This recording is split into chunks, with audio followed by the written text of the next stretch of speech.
In this episode of Fictional Hangover, we talk about vacuuming grass to keep watching the car crash of someone's life, how sex education is fundamental, and rooting for the bad ending in our discussion of Sister Creatures by Laura Venita Green.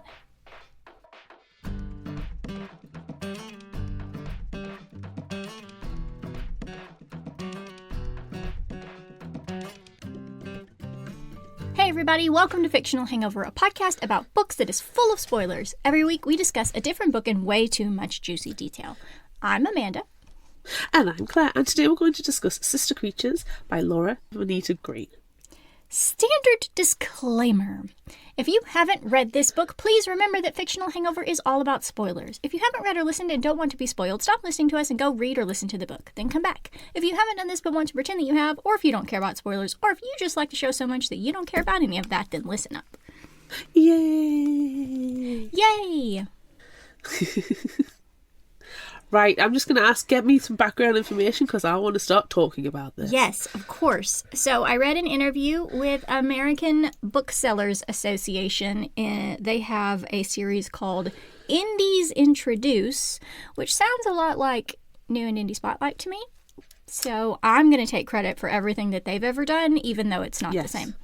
No, we should. Laura is asked, was there one character that came to you first that really inspired the rest of the characters? Or was it all these people trying to get out? How did it come about? So Laura has a really long and big answer here. And so I just stole part of it. She says the protagonist who starts out the book is Tess. And it took finding her and her voice for me to feel that this could be a book-length project. But she wasn't the first one that showed up. Oh. Tess showed up last, which is not what I was expecting.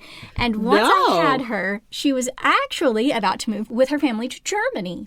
When I found her, once I had her voice, her attitude, her judgment on the world, her sense of humor, and just her flaws and her humanity, I felt that I could make a whole book out of this. Then it was just my job to understand how these people are related. What does their story look like? Because I know it's connected, I just don't know how yet. So then the interviewer's like, oh, it's fascinating. I have to say that Tess is the glue. I loved her in every choice she made, good or bad. She was a wonderful character. And Laura's response is, Tess is great. Sometimes you want to shake her. Which sounds like something we would say. It does. She goes on to say, and I do think the novel is helped by looking away from her at times so you don't get overly frustrated with her. Oh, wow, that's so relatable. It is. Oh. It is. Wow. Yeah. You see, I really like it when authors know exactly the kind of character they've written. Yes. They are fully self-aware that they Yes. have not necessarily written the greatest of people and that you need to have a break from them. And she's just built that in and made a book about it. It's great. And you know, we always say it takes a spectacular author to write a character that you hate. Yes! And I'm not saying that I hate Tess, but... No. Frustration. Yeah. And, yeah, I mean, how often do you know somebody and you're just like, I love you, but I need a break. Yes. I'm going to go over here now. Yeah. So I'm really glad, if we move over to initial thoughts, that this is a story collection. Yes. And so we get Tess, and then we say goodbye to Tess. And then we come back a little bit later and see, have you gotten any better? Oh, no. No, you've actually gotten worse. But that's okay. Oh, but she is a car crash character. Oh, wow. She is. You just can't look away. No, no. You will slow down and you will... You would hoover your lawn for Tess. Yes. Yes, you would. I also love it when we can cover a new and indie spotlight, like in the actual schedule. Yes! Yes! It's nice to be able to actually be excited about them and then actually discuss them. Yeah. But, like, I mean, we have literal thousands of books on our TBR piles, on our emotional support TBRs. Yes. And we also force ourselves into themes. So it doesn't always work out. But this one did, because we have a new theme this month, because it is a new month. This house sucks. And you know what? Some of these houses suck. Houses suck. The physical really houses, and then also the households suck. Oh, God. Suck. So it's perfect. It was a perfect fit. Yes, it really starts the month off wonderfully. It really does. I agree with everything that you just said, like, 100p. And do you know what? The story structure right now, I'm really into it. Same! I'm like, give me more. I need more in my eyeballs and my ear holes. Yes! Oh my gosh, like, I can't recall reading a lot of books like this that are made of interconnected stories. And then we just did Kensington Chronicles a few weeks ago, and I was like, wow, I really like this. And then we read this one, and I was like, wow, I really like this. If this is going to be a trend, yeah, I'm here for it. Yeah. I'm here for it. Yeah. If we could have a couple of dystopian future ones as well, so I'm really wanting some like really nice dystopian future, then I would like that too. Don't force us to write the books for us. I mean... But that one would be a fun one to write. Yes. We should think about that. We really should. We should do it at least once. And then we can just self-publish it. It'll be fine. We'll Kickstarter it. Yeah. Yeah, it'll be fun. Anyway. The stretch goals will be to appear on the podcast. Yeah. We could do a special Fictional Hangover episode that you only get the code to if you were backing, and we could integrate ourselves in the book. Yes, we can interview each other. Yes. This is writing itself. It is. I love it. It's very good. Okay, let's go. Let's get into it. Okay, so if you didn't pick up from the background info or the initial thoughts, this one is broken down into stories. So we will announce the story titles when we change into a different story, just like we did with Kensington. Story 1 is called Stuck. Tess, our favorite Tess. Beautiful Tess. Is a live-in nanny for the Thompson kids. Miles, 10, and Minnie, 8, in a house in the middle of nowhere, Louisiana. Tess, 21, used to be the girl everyone loved in high school. But now, after dropping out of college and drinking too much, all her friends, including her best friend Lainey that she lived with for a few months when everything went to shit, have dumped her, and she's stuck nannying for 2 young kids whose mom got sent away to a mental facility and whose dad is on the road almost constantly as a truck driver. Nothing good was said in that first paragraph. No. Would you trust a 21-year-old alcoholic with your 2 kids? Who peaked in high school? No. Yeah. No. Nah. No. No. Don't Not trust unless anybody who I peaks knew in her high for school. her entire life.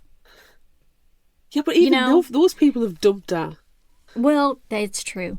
And you know what? She deserves it. She deserves it.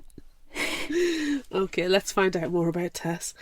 Playing outside in the summer heat on the stumps of the old walnut trees that the Thompson dad sold, Miles hurts his arm, and after Minnie drops her creepy-ass doll, Thea, and tackles him from his handstand, Sister Gill, a teenage Pentecostal girl who was frequently lurking in the trees of the property line, comes over to help. Aye. Tess is drunk, of course, but reading and drinking are her 2 favourite pastimes. And nothing usually goes wrong at the Thompson house. I love that reading and drinking are her favourite pastimes. Just stick with reading, Tess. I mean, reading, yes, agree. Naps, yes, agree. Yes. I also love that Sister Gail's just out there lurking. That's just so creepy. Anything lurking on the edges of woods Do not lurk. Creepy. Do not lurk. PSA, do not lurk. No. Sister Gail yanks Miles' shoulder back into socket. And after this, she is ensconced with the Thompson kids. They watch The Little Mermaid on their VCR and order pizza. Tess writes in a notebook Lainey gave her, her prized possession, about the story she's reading, the yellow wallpaper, and writes some of a story of her own similar to what is happening with the Thompson kids and their institutionalized mother. Later, Tess feels compelled to help Sister Gail have a bath, since it seems she's never had one before, and washes her clothes. She also had never had pizza. This is... She's never had pizza. She's never watched a movie before. Imagine The Little Mermaid being your first. I'd be okay with that. Yeah. I'm thinking it's setting a high standard because that's a good movie. Yeah. Yeah, it is. Okay, well, after the bath, and a little later on, Sister Gail tells the children that she had an evil twin sister who died named Thea, like the doll, and insists on taking it home with her the next day. But Minnie doesn't want to give up the doll. Of course she doesn't. Sister Gail then talks about her evil German grandfather who is staying with them and writes a message in German in Tess's notebook. Sister Gail tells the kids their mother has wanted to call from the facility she's in but couldn't because Thea wouldn't let her. So Minnie gives in. With the creepy-ass doll in hand, the creepy-ass teenager disappears into the woods. Back to her home. Wherever it is. Yikes. It's a bloody good opening story, isn't it, though? It is. But yikes. Yeah, all the yikes. But okay. Story 2. I want more. And you Do see... you? I do. I wasn't expecting this change. So when I started reading it, I was like, what the fuck? No, we hadn't grasped the concept before we first because looked at this. because it says, it gives the title of the story and then it gives the character whose story it is, and I was like, oh, it's Thea. Oh, are we going back in time? Is there did Thea actually die? Is this a story about the doll? No. So good. Okay. Thea always wanted more. She was once a snake. And she and her mate lived near a ranger station, but the ranger was kind and left them alone. Thea saw how the ranger looked at a human female and wanted to be desired that way. She went into the woman's tent and bit her, knowing that she had the power to transform herself. It was agonizing, but she changed. Now Thea lives with Frederick. They have everything they could want, but Thea always wanted more.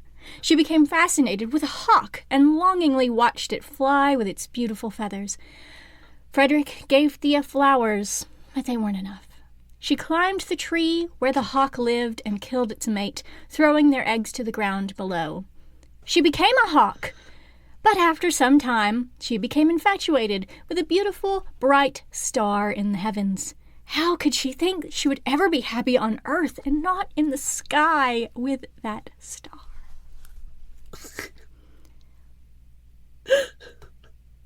This story threw me for an absolute loop. I was doing something at the time and I literally paused and was like, what? Did I just read that whole story, by the way? I'm so sorry that I did that, but I love Thea's story. I'm so sorry that I did it, and it was really short anyway. No, it's fine. Sorry, no, I just love Thea's story, and I got so it's short enough to be able to do it. No, it's fine. It's short enough to do it. It's just, it's such a weird story. It was, especially when you're thinking, oh, so now we're going to hear about Thea, who's a real person. Or a creepy doll. No, it was a snake. And then a person. and then a bird, and then a star. Love it. She's not a star yet. No, she's not a star yet. No. It's all weird, though. We like this. Okay. Yes! Next story. For Amelia. Lady and her father are settling in for a pageant featuring a piano recital by her younger sister, Amelia. Amelia has been held back at school several times and struggles with things that everyone else finds normal and makes increasingly strange and detrimental deals with herself to get through her issues. She plays a beautiful version of Fiorelise, the only song she ever plays, but she plays it differently and uniquely every time. Tess stayed with Lainey for a while one time and mocked Amelia's playing, and that, plus the constant drunkenness, pretty much ended their friendship. The drunkenness, I think, is probs what did it. Probably. But also, like, don't talk bad about my family. No. That's you can talk bad about your family. Right. But nobody else is allowed No. to talk bad about your family. Them's the rules. Amelia wins the pageant and earns a scholarship to a music school where she'll take lessons several times per week that Lainey is responsible for. But Lainey is responsible for most things in their household. She cares for Amelia and cleans, and also has a job at a nearby farm run by a former family friend, Tara. Amelia has banned Tara from coming to their house because she once overheard her talking about how Amelia needs help, just like their late mother needed help. One day, Lainey gets a letter with a job offer to an animal rehabilitation center in Texas, but decides she can't go because she can't leave Amelia. Oh. Crushing. Yeah. Amelia goes with Lainey to the farm one day, but makes a deal that they have to go by their mother's grave on the way.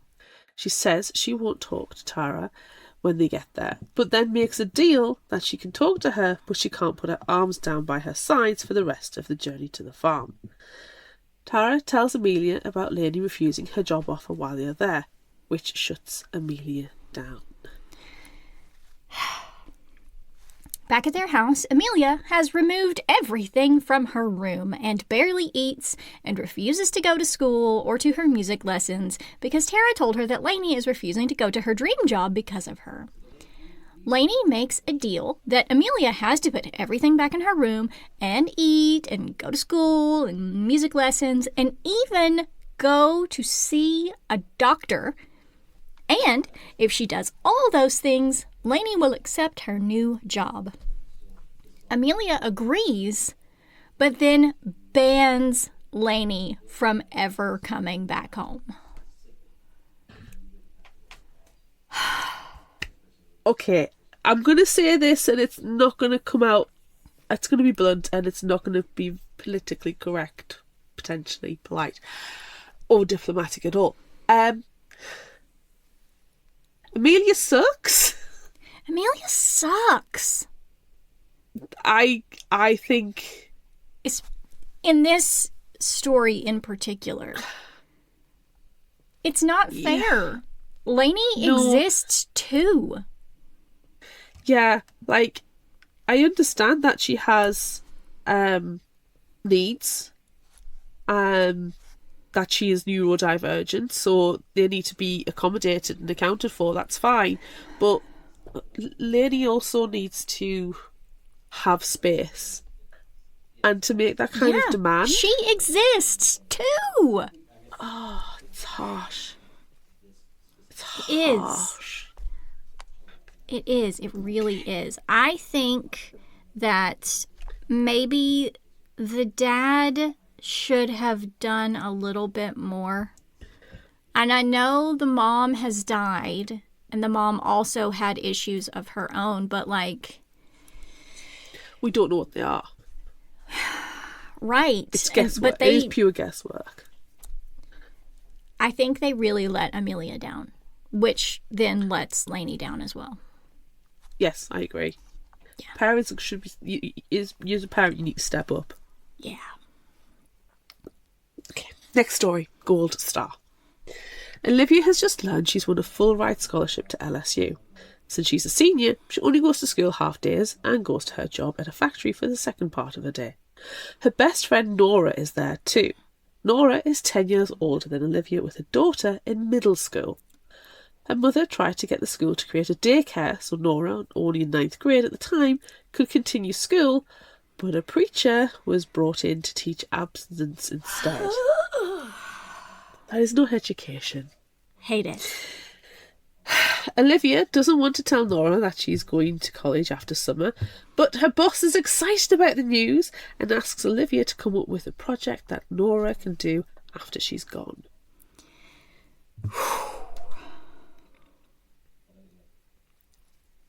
Yikes. Yeah.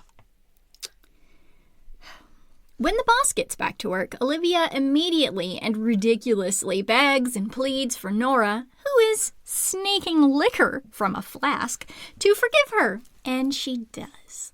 They gossip about high school boys, including one idiot who carried dirty panties around the cafeteria, shouting mustard at everyone, thrusting the panties in their faces, causing Amelia, who Nora says must be 20 by now, to come back to school the next day with an eyebrow shaved off. Nora thinks somebody should get back at that idiot. Yeah. It's like stupid social media trends. Just don't do it. It's stupid. Ugh. Later at Nora's house, Olivia's favourite place to be, Olivia tells a drunk Nora another story about a coach and a teacher having an affair, leaving their classrooms at 11:15 each day and meeting up in a handicapped bathroom stall. But Nora doesn't want to hear the story about the coach, who coincidentally is the same one who invited the preacher to talk about abstinence when she was in school.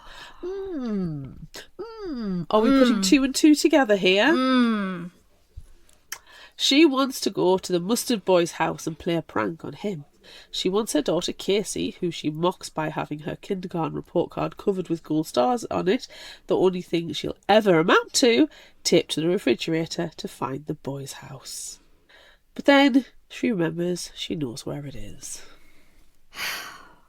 Okay, look, I was starting to really, kind of cheer for Nora, but then mocking her middle school daughter, saying that the only thing she's ever going to amount to is having gold stars in kindergarten, Yikes. I know you're a young mom, and it sucks. She was a baby having a baby. She doesn't know how to parent. Literally 14 tops.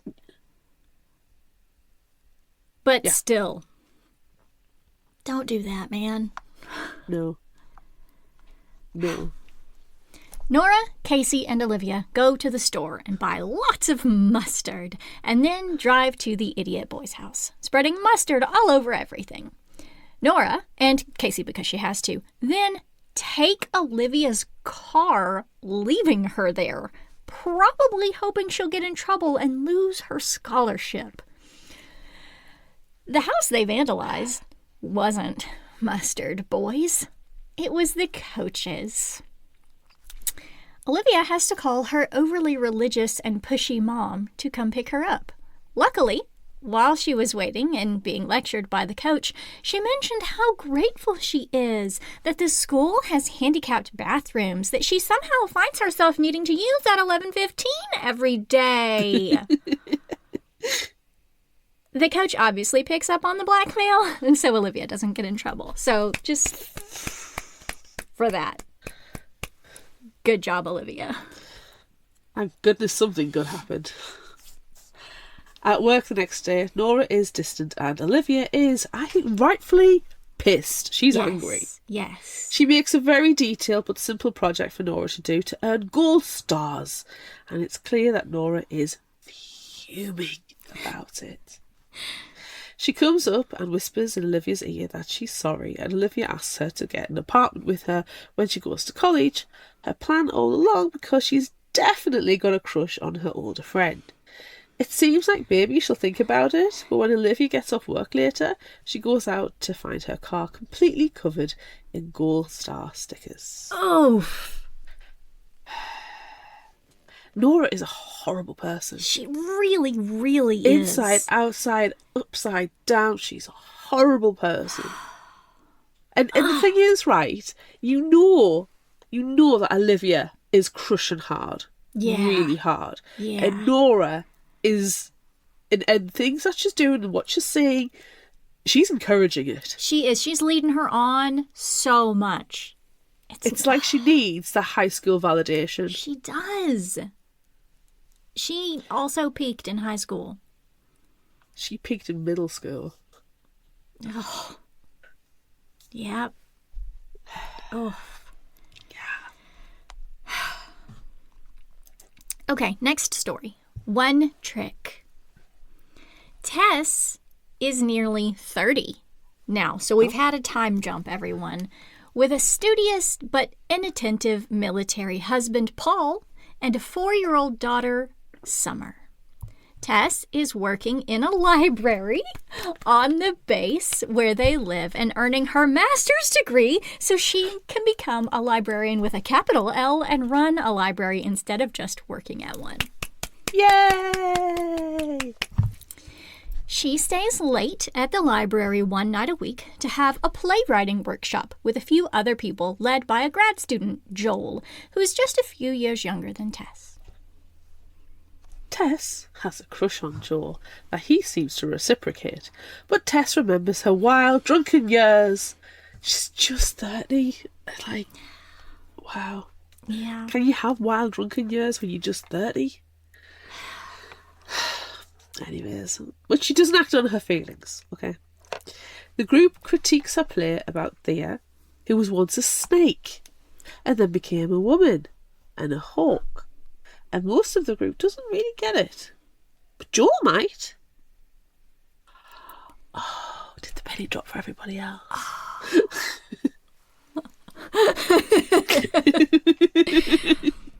And then I feel a little dumb. Connection. We've got the murder board. Let's make this murder board. Yes, Let's stretch get the that red yarn thread out, everyone. Stretch the yarn out. The next day, Tess and Summer go with Joel on a hike to record water sounds, which, oh my God, I do that. To record water sounds for another group member's play performance. And while they're out, a weird gang of maybe inbred vagrants approaches Summer. A giant of a man has a creepy woman harnessed to his back, and she demands to see Summer. So he turns around, and the woman grabs the little girl while 2 other women watch. Tess and Joel are shocked into stillness by what is happening. But when the woman grabs her daughter, Tess rushes in and eventually gets the woman to let go. When they get out of the woods from their nightmare hike, some are asking why they couldn't just help the woman. Tess kisses Joel and they make out a little, but then she snaps back to her senses and drives home. Fucking yikes! I love that bit so much. I just can imagine. Horrible. It was so horrible, but like, I imagine that the person strapped to the back is like just a big person as well. You know, it's not like a tiny woman. And so she's got excuse me, arms and legs flailing. Open your mind. No, that's from the belly. No, but that's what had in my head.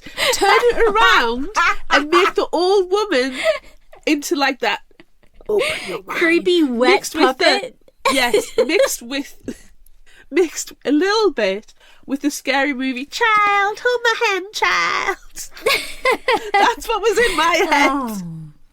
And I will not have any word against it. Yes. Yeah. Okay. It's one of the reasons why I loved it. It was like this really 80s puppetry style woman on his back. So she's not strapped in. She's not a woman in a backpack. She's in a backpack. But literally another human growing out.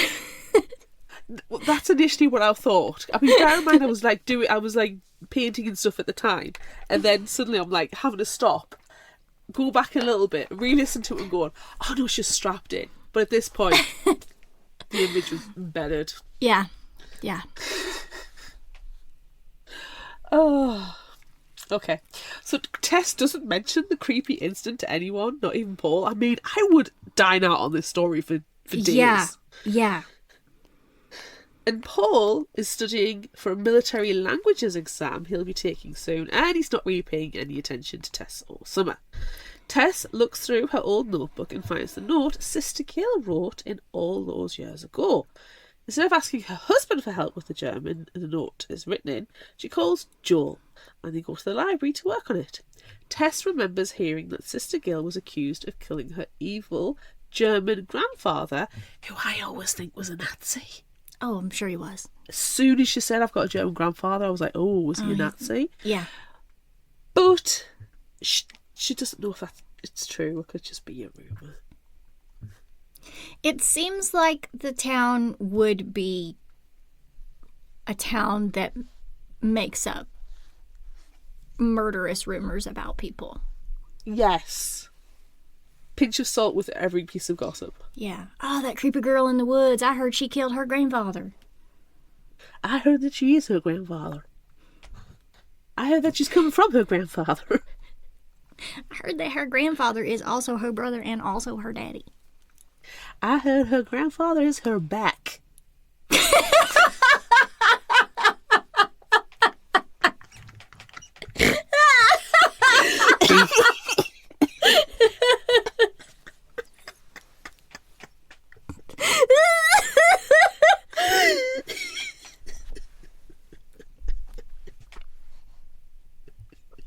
I can't. Your sound cut out completely there.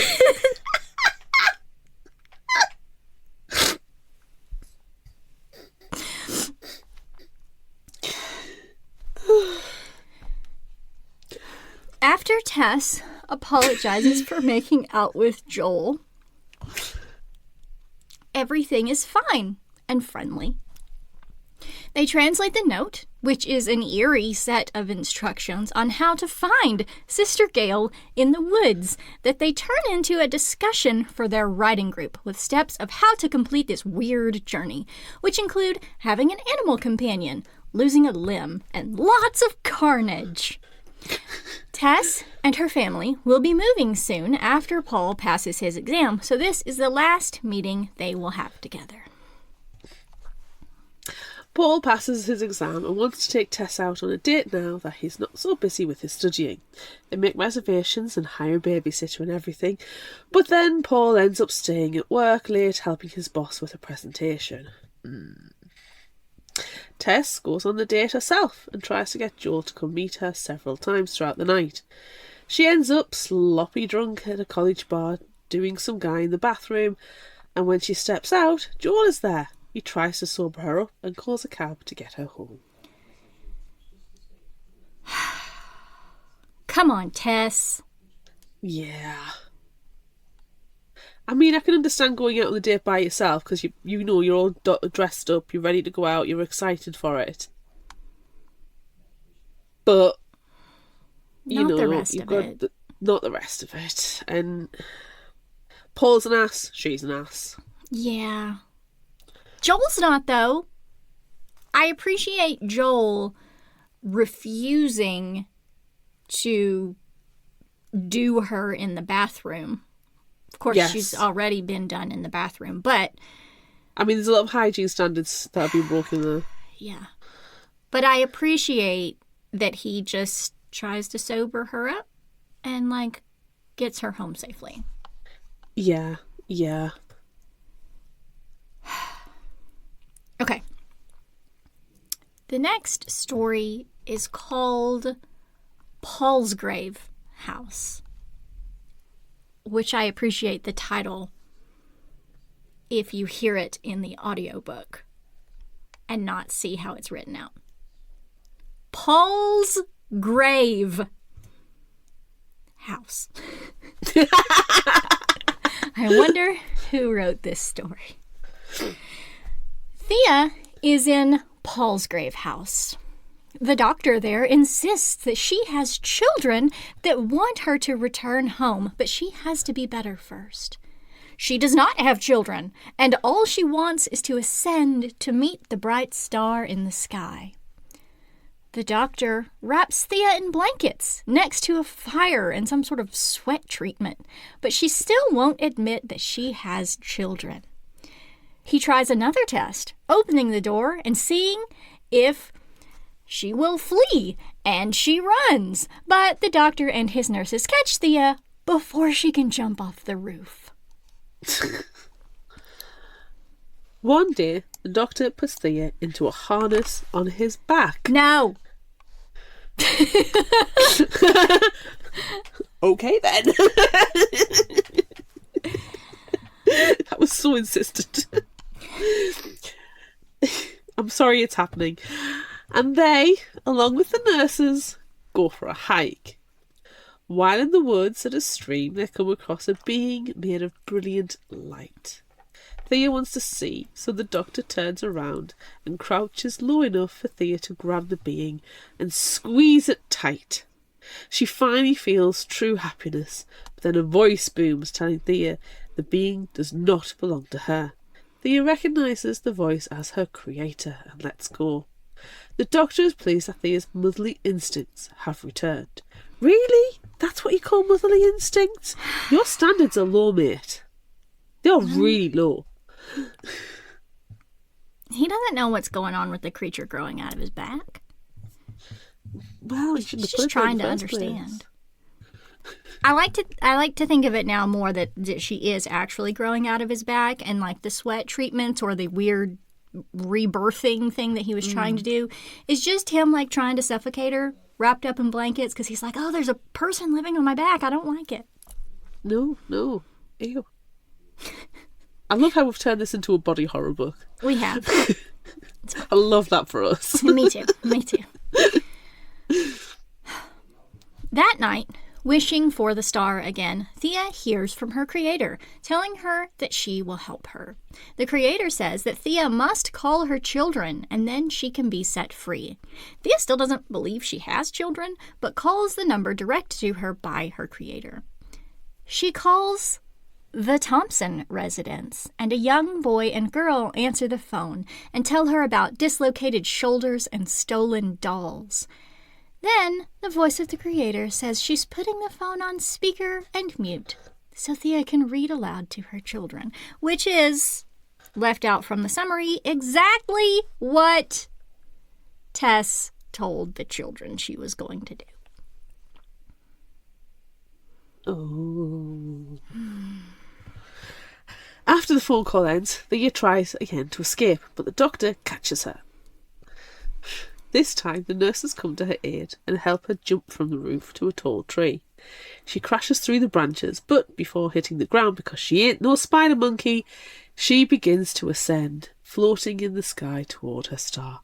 Before she reaches it, she gets stuck in space, where it is too cold and impossible to breathe. Oh no. Sucks to suck. Yeah. Okay, next story. Mama Prayed. My favorite story in the collection. Yes, mine too. Spoilers. Olivia, now 30, is riding a bike cross-country with Valerie, her Irish friend turned something more.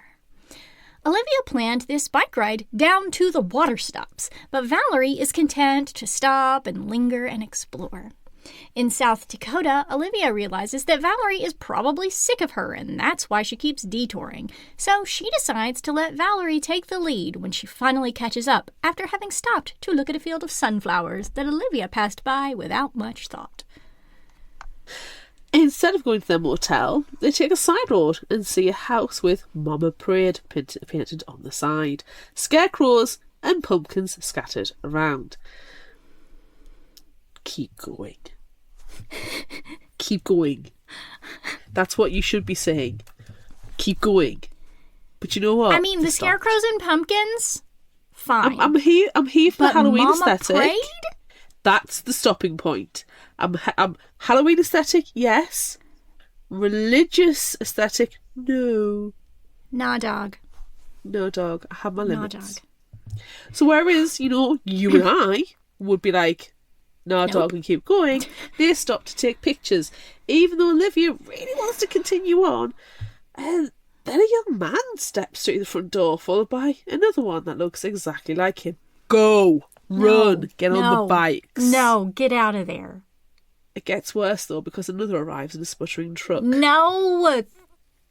These triplets, Dean, Carl, and Augustus, are an a cappella group. Oh. Okay.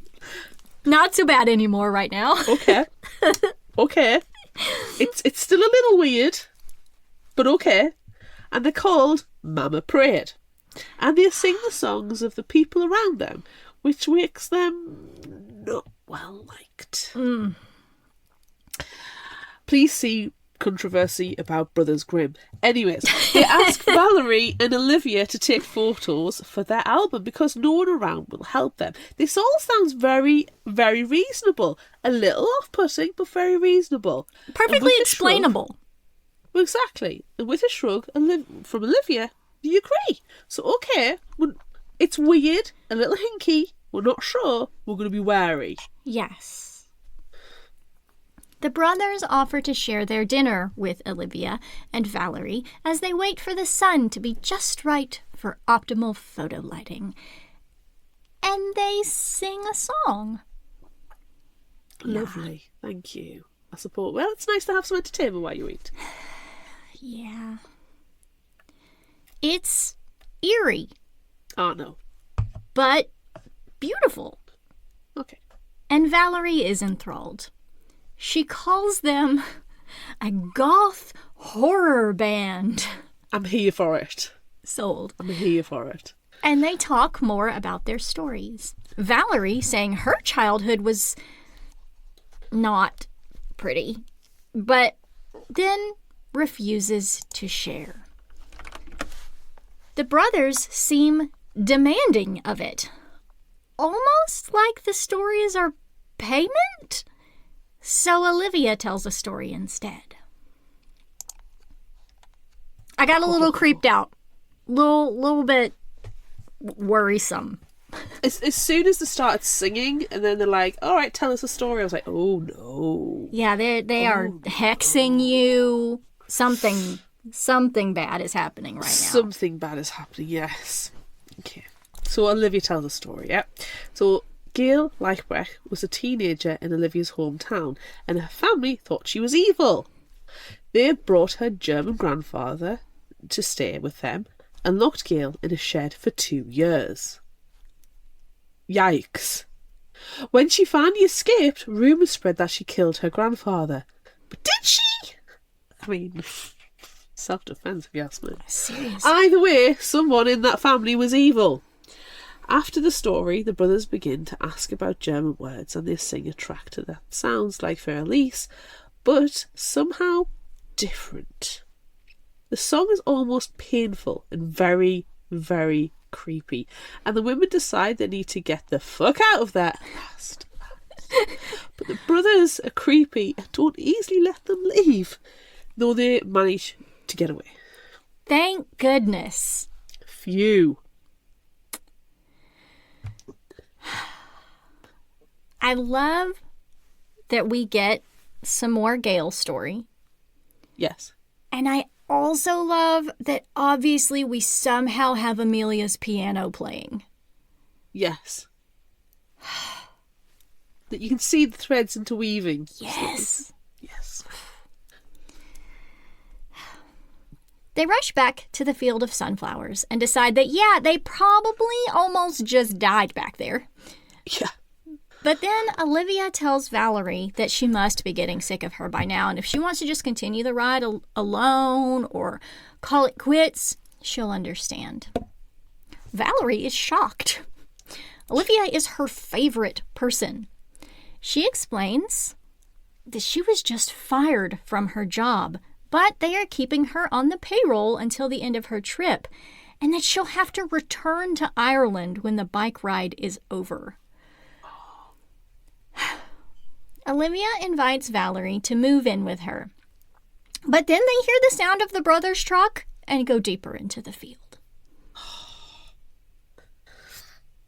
Don't go off your map. Yikes. Get out of that town. Yeah. Okay.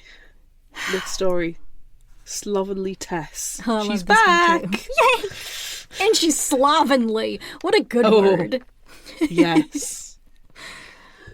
Car crash Tess. Tess, Paul, Summer and baby PJ have landed in Germany for Paul's new assignment. Tess has been cheating off and on with other men since that sloppy night in the bar, and now in Germany will have a fresh start. Oh, the chance to start a new fling with someone else. They make it to their home for the next 2 years. What was supposed to be a duplex suddenly switching to a 6th-floor walk-up. Paul's knee is bad, but he won't complain or try to make things better, just like with literally everything else in their lives. Tess is pretty fed up. You know what? I was fed up with Paul in this as well. Yeah. Like, same. Barely even had the guy in the stories, and I'm just shouting divorce his ass. Yeah. Summer has been reading books in German to learn, and Tess got her a creepy old one full of strange folk tales from the library before they left.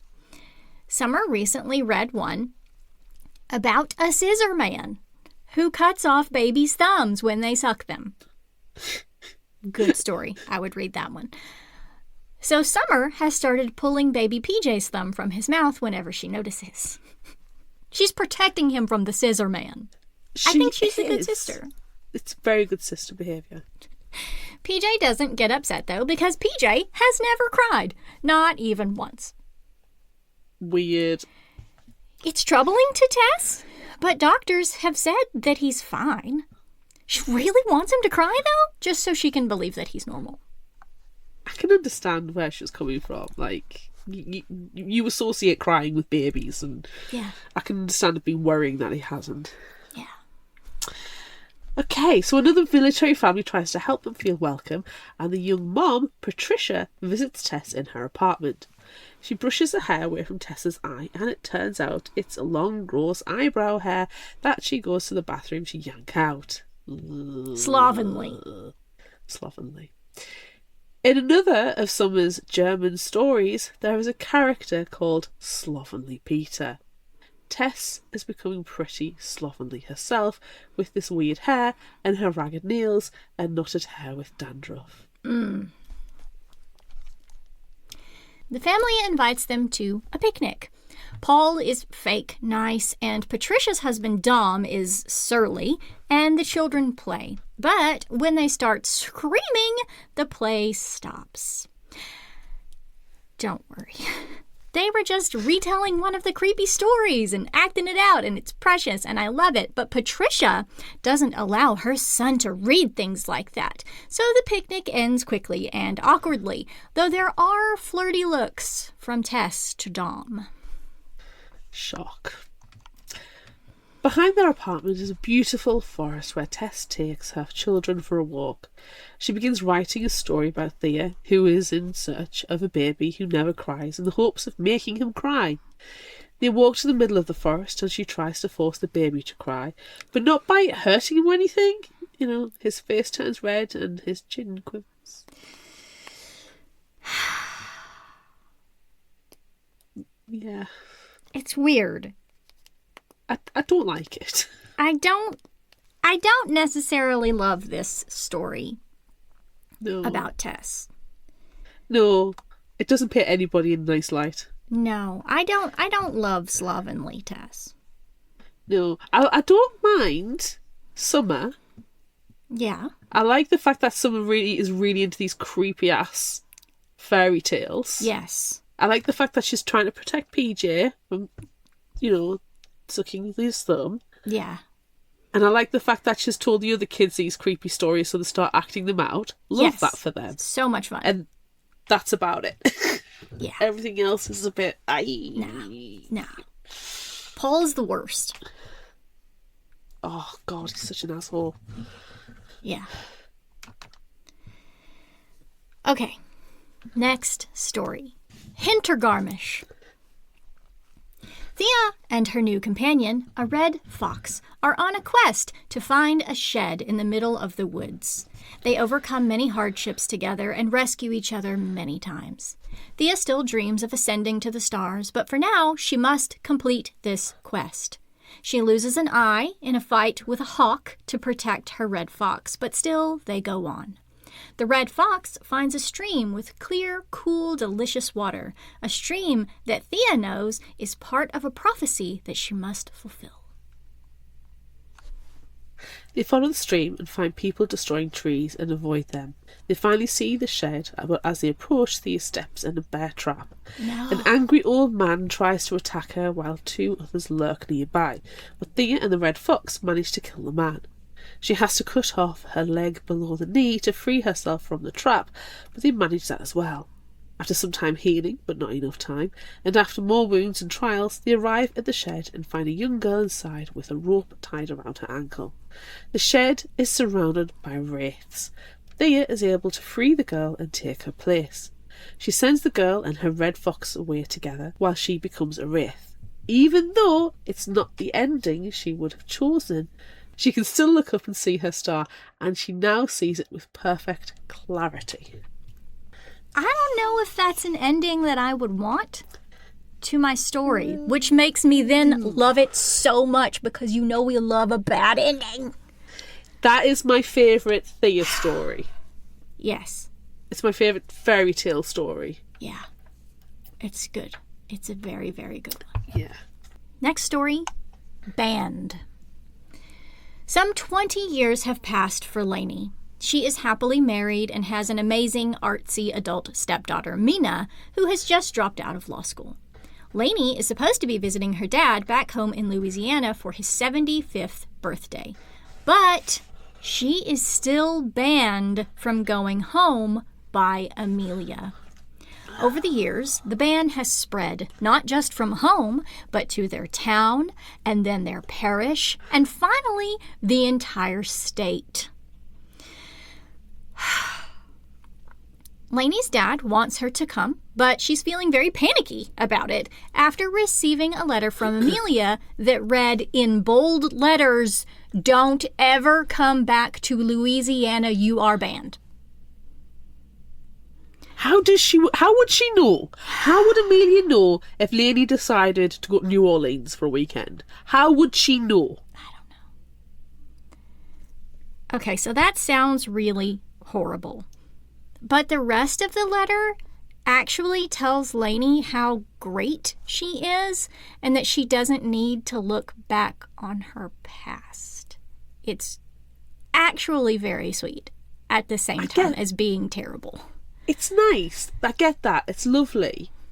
But Amelia can't make these demands. She can't. She really can't. No. And I understand don't looking back, but you're allowed to go and celebrate a family member's birthday if you choose to. Yeah. I don't like how much control Lainey allows Amelia to have over herself. Yeah. Because really, like, what's she going to do? Shave off her eyebrow? Big deal. She's already done it once. She can do it again. Yeah. Yeah. Lainey and Mina set off on a road trip to Louisiana, but as Lainey drives, her panic overwhelms her and she ends up driving 400 miles right back to where they started. But still feeling like she can't go home to any home, they get a cabin. Mina explains why she dropped out of law school. She plagiarised lots of papers because she doesn't want to be a lawyer really, but instead she wants to be an artist, and she's really, really talented. And expects Lainey to be disappointed, but she's really not. They try again for Louisiana the next day, with Mina driving this time. They get close to the border of Texas and Louisiana, but Lainey panics again, refusing to cross the state line. Like, look at how broken her brain is because of Amelia. Amelia has done that. Yeah. Mina pulls over, and they go for a hike to calm down, though Mina is following her GPS to a pinned location. The pin is Lainey's dad, just on the other side of the river in Louisiana. Amelia is there too. Lainey's dad tosses a walkie-talkie across the river, and after some back and forth and through various deals, the sisters agree to sit together in the river. I really like the fact that Mina's done this. Yes. I think it's a beautiful compromise where there's a lot of tangled knots of anxiety and stress and complicated things going on. I think it's a beautiful solution, and I'm glad that she did it. Yeah. I appreciate her working with the dad as well. Yes. Because the dad will have had to have made several deals with Amelia just to get her to that location. Yes. So I don't love that they're doing literally everything bending over backwards, giving themselves panic attacks. But this is a better ending than Thea's ending, wherein she turns into a wraith. Though I love that one the most. Exactly. I mean, if that's the benchmark, which I'm happy to set, it's good. It's good. Yeah. It's good. Yeah. Okay. Next story is called Jesus and Booze. Olivia goes to visit her mother after being away for 20 years, minus the visit a few years ago when her dad died. She goes without Valerie because she thinks they might be getting sick of each other. Again, Olivia's mom picks her up from the airport and they go to church, and Olivia hates it. Yeah. She looks around to see if she recognises anyone and spots Minnie Thompson with literally a gaggle of children. They just keep popping up all over the place. It's weird. She probably gave birth right there to another one. Probably. She then sees Nora in the back, but on the second glance, it's not Nora. It's Casey, Nora's daughter. After church, Olivia spots Casey again, standing with a group of people, and they are all glaring at her. Casey approaches and asks Olivia to go to brunch. At first, Olivia thinks Casey is leading her to the middle of nowhere for nefarious reasons, but they walk to a local brunch spot and sit for a meal. It's not at all pleasant, though. No, not at all. Olivia mentions Valerie a little bit, but then Casey basically tells Olivia how horrible she has always been. How she always trash talks people and thinks she's better than everyone. How she felt so alone back when whatever was going on between Olivia and Nora. But then how Nora would make fun of Olivia after she left. Before leaving, Casey asks to borrow Olivia's phone and steps out of the restaurant. Olivia, again, thinking nefarious things, because why wouldn't she after their exchange? But Casey comes back and returns Olivia's phone. On the phone, she sees a text exchange between herself, actually Casey, and Valerie, in which Olivia tells Valerie she's flying back home the same day because she thinks something bad might happen to her if she doesn't. And she asks why Valerie loves her, and Valerie shares many, many reasons why, and it's so sweet. Do you know what's not sweet? Olivia saying bad things are going to happen if she doesn't leave. Because that is Casey. Casey is telling Olivia bad things are going to happen to you if you don't get the fuck out of here. Yes. Do you know what? I struggled with this story a little bit in terms of Casey saying to Olivia, you were horrible. You were a horrible person. Yeah. Because Casey was what, 11, 12? Yeah. Olivia was 17, 18. I'm sorry, but a 17, 18-year-old does not want to do or be associated or want anything to do with an 11 or 12-year-old. They're not interesting. You are two very different age groups. She's crushing on Nora, and Casey's cramping the style. You know, you're third wheeling. Yeah.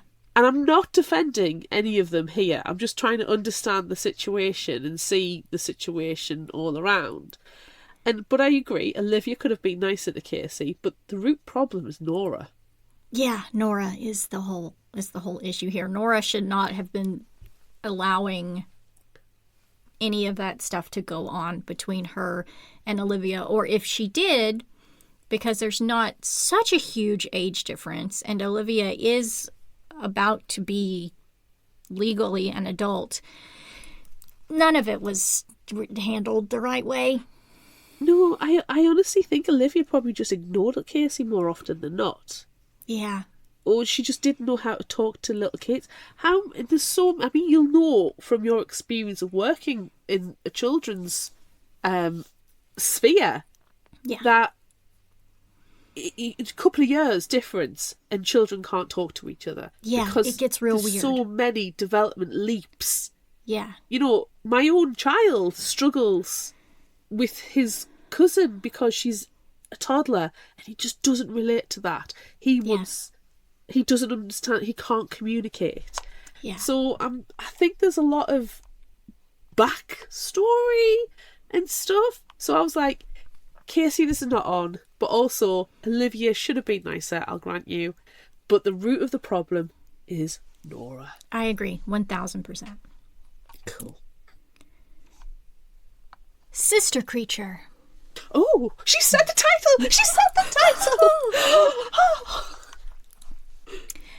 After spending the first part of her life with nothing but her family, no toys or trinkets, kept in a shed and told she was evil by her German grandfather, Gail Carrington has become a successful member of society with a daughter that looks almost exactly like her, so similar that sometimes people think they are sisters. After her time in the shed and that short evening with the Thompson kids and stealing the creepy-ass doll, Gail went to live with her aunt and helped make her event planning business a rousing success. There may or may not have been murder in between. There was. Now, many years later, at a multi-million-dollar event for Google, Gail is likely having a breakdown. Damn it. She's been suffering from insomnia and has maybe been stalking her daughter. Yikes. She was on the subway and heard her real name sung a cappella playing on someone else's phone. Ooh, wonder who was singing a cappella. But could never find the song or anything about it. And since then, things have been bad. She loses time a lot. Her friend and co-worker Luca tries to help her, offers to let her go home and rest after planning such an amazing event. She planned it so well that she can take off and let everyone else handle the evening. Instead of going home, Gail goes to a park where a woman in red rubber boots hits her in the back of the head. Maybe with a rock. Maybe with her fist. Don't know. Gail tries to follow and ends up in a weird room with a dirty old mattress on the floor. No. Yikes. She leaves, tries to go back to work, but ends up standing motionless outside her daughter's townhouse for hours until the police come and warn her that if she returns again, she will be issued an order of protection and forced to stay away. Gail goes back to the event, but sees the woman in boots again. She follows her to the weird room, but it's not dirty and gross this time. It's nice, filled with things that she never had before. The woman is a doppelganger of Gail. No, that's not quite right. A sort of sister? Another version of her, perhaps? The evil version that her grandfather warned her of before and she and the sister creature, whose name starts with TH, killed him with a rock? Oh, yeah. Did Murder. Gail do There it? Murder. Did Gail do it? Did TH? Gail tried to escape once. Went to a gas station, asked for help in German, but which was only laughed at, which is rude. She went back to the shed, where she stayed voluntarily because she was told she was evil, and then killed her grandfather. There's the murder. Murder. Murder. Straight up murder. Straight up murder. We like some obvious murder. We do. In books. Yeah. In books. PSA, in books. After having her daughter Kate at 19, all Gail has wanted is to protect her. Sometimes they need to stay in a cabin and reset themselves with fasting and no furniture. But at least they have electricity and running water, something she never had growing up. Fucking yikes. She doesn't want Kate to know anything about her childhood and teenage years. She has to keep her safe from the evils that are lurking in. So she has to tie her up in a shed. I mean, what? No, what? No. What? No. Now in the room with the sister creature, they rest together topless on a bed. Strangers come in and see Gail maybe holding a snake or some other violently hissing creature. The sister creature explains that she's existed since the beginning of time and the evil is coming. Kate comes in telling Gail that Luca has called an ambulance and tries to pull her from the room, but Gail and the sister creature stay. They know that the girl is different from them. They will face the end together. Yikes. Yikes. It's just yikes. Poor Gail does not have the winning ending in this collection. No, you know, you just like get to the end of the story, you're like, oh my god, what the hell? And then another story starts. Yeah. Like, oh, can this get worse? Can this get better? I love, though, like, how much do we love stories with bad endings? And we've gotten more than one. Yes. Tick, tick, tick. The Strays. Oh. Summer comes to visit Tess and PJ before leaving for a job in Barcelona. Tess is 51 now, running a very cool and unique research library. PJ left school at 17 and is taking various courses and learning interesting things at the library. Tess divorced Paul and is happier without being married. Paul is happy too. So is PJ. Summer is not. Not really. She's a successful athlete, but she's got hang-ups about Tess. Shocking no one. The last time they were together, when Summer graduated college, Tess, Paul and PJ visited, but Tess stayed longer to help Summer pack. Summer was excited to talk through a lot of things with her mom, but Tess got violently drunk instead. There's a pattern in Tess's life. Yeah. It started with one glass of wine, but quickly became Tess drinking all the alcohol in the house Summer shared with her 3 roommates. Tess sloppily said she was divorcing Paul. Tess said she used to be a slut and has no idea who Summer's father is. I mean, I would question PJ's legitimacy to Paul as well, if she's so easy to have cheated on him. Yeah. Tess slept in a roommate's bed and peed in it. Lovely. You know, it's 1,000% understandable that Summer's got issues with her mom. Yeah. We have issues and she's not even our mom. Yeah. Summer told her mom and brother she was staying for a few days before her flight, but has changed her mind. She wants to leave immediately after seeing Tess happily writing her stories and running the library and helping researchers. She's put off by all of this for some reason. That night, Summer shares PJ's guest house. He shows her around and points out all the neat things he's learned from fellows at the research library. Soot fabric dyeing techniques, weaving, all sorts of things about all sorts of bugs and snails and small creatures. Things completely different than anything Summer has ever done. PJ gets Summer to open up and she explains the drunken night and PJ's slow collapse at his sister for realising that their mom is a real human with problems. Sure, it's understandable that Summer needed her mom and was upset at her for being drunk, but it's also okay for Tess to be a different person now than she was before. Agree. PJ and Tess see the world differently than Summer does, and that's okay. That night, sleeping on PJ's sofa in a room with a wall of windows and a skylight revealing the stars, Summer looks up to see what looks like a person in the rafters, staring down at her. No, we don't like that. After being freaked the fuck out, she realizes it's not an actual person and pulls down a giant weighted doll dyed in shades of dark gray and black. She knows this to be a representation of Thea from her mom's stories that PJ has made. No longer afraid, and maybe understanding more about her mom and brother, Summer sleeps soundly for the first time in a long time. The next day, Summer goes to the main house to find Tess and PJ in recliners, enjoying their own activities.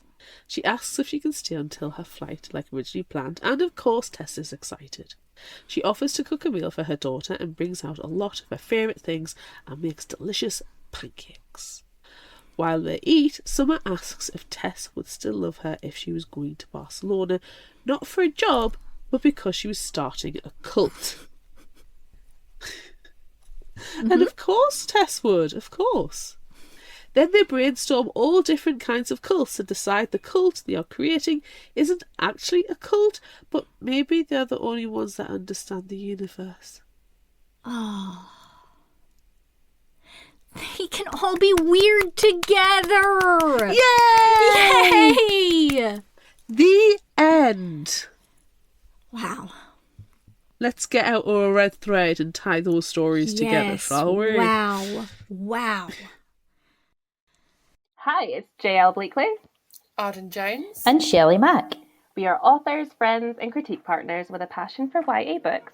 We all know that feeling when you finish a good book and you're just bursting to talk to someone about it. And that's why we're here. Each month we choose a YA book to read and discuss, spoilers and all. And that's not all. We talk book covers, tropes, publishing trends, and so much more. All with the insight of being in the industry. But most of all, as readers like you with a love for reading brilliant fiction. Check out YA_bookjam on Instagram and X for our book announcements to read along with us, and catch up on our previous episodes at YA Bookjam, available wherever you listen to podcasts. Mama Prayed, favorite story, hands down. Yes, that was my top. That was my absolute top. Yeah. Top. I also really liked The Strays. It was weird, and it ended with a weird cult. And I'm okay with that. I love a cult story. Why not? Yeah. Any others, or just those? Those your top two? Those are my top two, I think. Okay, I agree. Mama Prayed, number one, top notch, Yes. right at the top. Yes. I really liked, and I'm going to not say this right, Hintergarmisch. Yes, that was a good one. Thanks. Because it was my favourite Thea story. Yes. The fairy tale story. I really liked that one. Yeah. And I liked how absolutely the tone just completely changed with Thea in that one as well. Yeah. It went from all these stories of yearning and wanting more and expanding and discovery to freaking horror. Yeah. And a devastating ending. And we will always say, you don't always have to have a happy ending. No. And my goodness, she did not have a happy ending. No, we loved that. Jiminy Cricket. Yeah.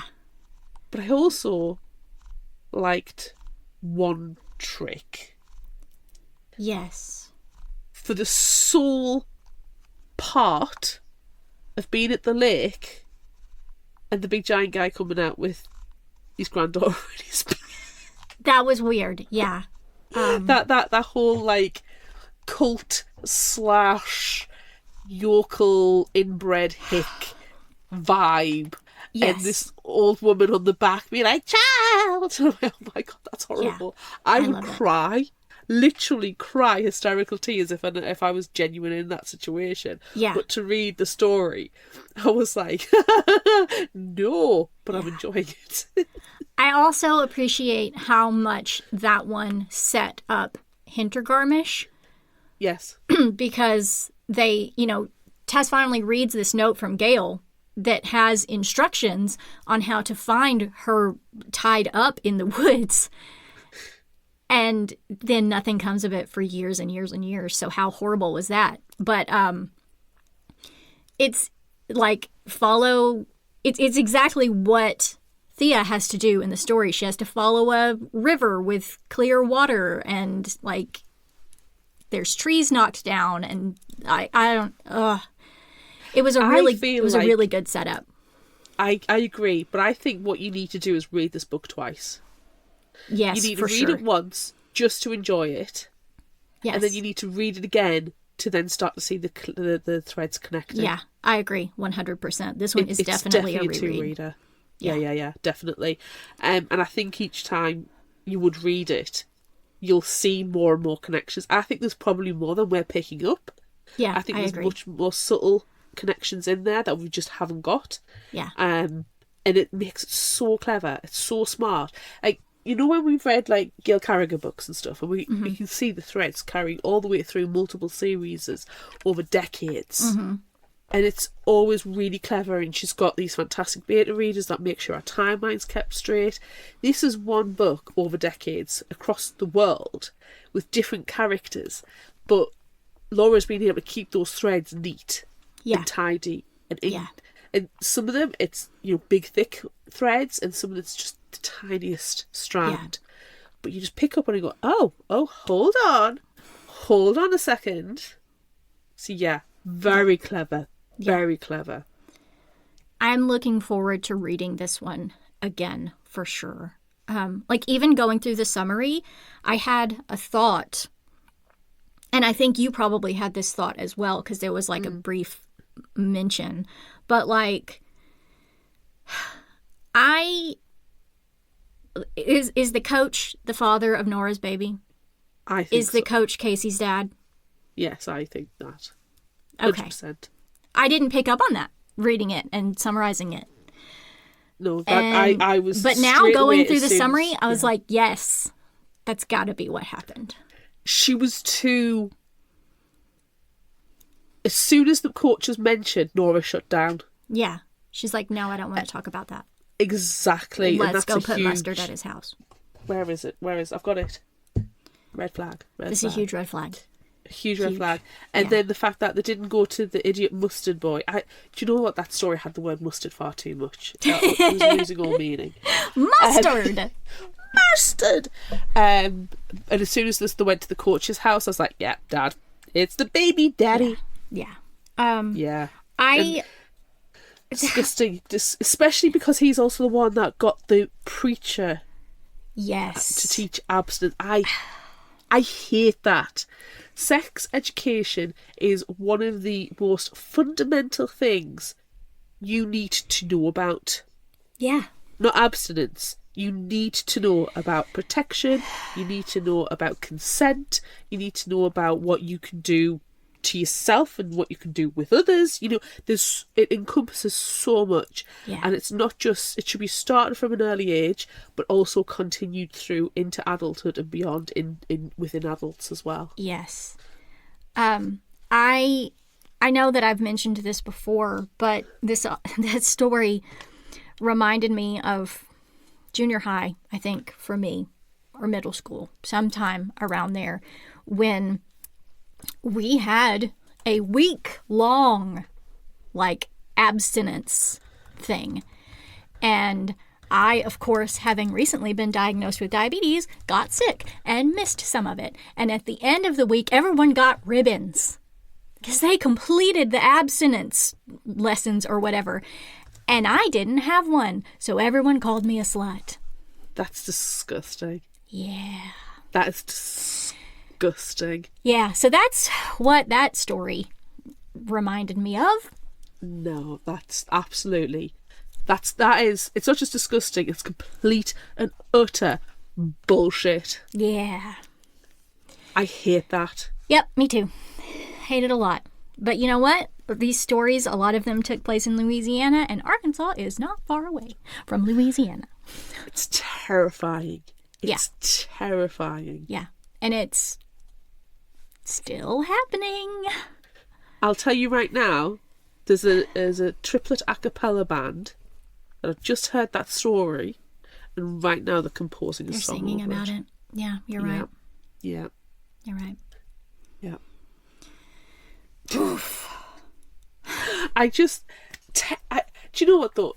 With Tess, I know what they said at the top. We said, we are vacuuming grass to keep watching the car crash that is Tess's life. Yes. And I do feel like we did that throughout the book. Yes. And I both love and hate Tess. Yes. I think it's the frustration. So the fact that Laura said in that interview, you need to move away from her. I agree. Yeah. I could not And have you stood just want to the shake entire her. Story of Tess. Yes. Yeah. Yes. So, but I like the fact that at the end, it's not a bad ending. Tessa's got the library, and it's a fun research library. She obviously loves what she does. I think she's found a healthy physical and mental space as well. Yeah. She's got PJ flourishing. She's obviously done something right with Summer as well, or Summer's done something right for herself. Yeah. And I like the fact that PJ already knows, but Summer's finding out, actually, my mum's human. Yeah. Is a real person. Yeah. Because parents aren't superheroes. Yeah. They should be, to a degree, but they're not. No, it's a case of not all superheroes wear capes. Right. But a parent needs to step up, and I think it just goes to show that Tess maybe stepped up a bit more for PJ than she did for Summer. Yeah, I think that that's probably true. I also appreciate that PJ says in that story, he's like, okay, everything, she's messed up, but everything's fine now, and we don't keep alcohol in the house. So I just want to say, it hasn't been that long ago, probably, that Summer has graduated from college, and she should have known at that point that her mom is an alcoholic. Yeah. I think she would have picked up on that. And kids pick up on the smallest things. And offering her wine, that was... No. So, as much as I hate that Tess then drank everything in the house with 4 drinking adults and peed in the bed, it's not okay, but you opened that door. If you know somebody who is an alcoholic or a recovering alcoholic, you don't put them in a situation where they could lapse. Them with any addiction. It's not addiction okay at all. It's not okay at all. It's not.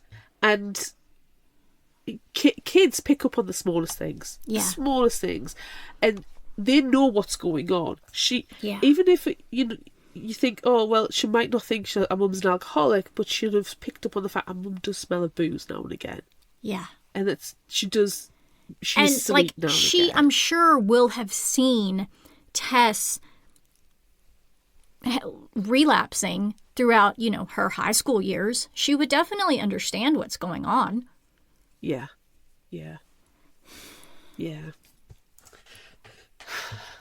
But I think PJ is... I'm outside, I'm vacuuming the grass, and I'm watching Tess. Yeah. And I'm just glad that she is in a good place now. Yeah.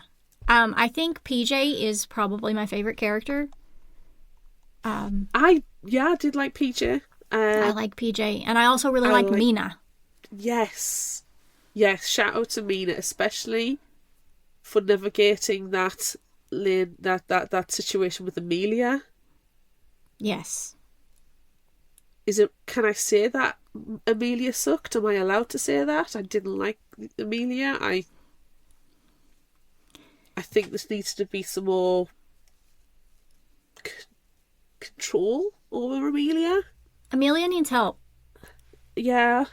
As difficult as it would be, as painful as it would be to, move her to a facility, get her some assistance. Like, she needed professional help. And I think that she could have overcome a lot of her deal making,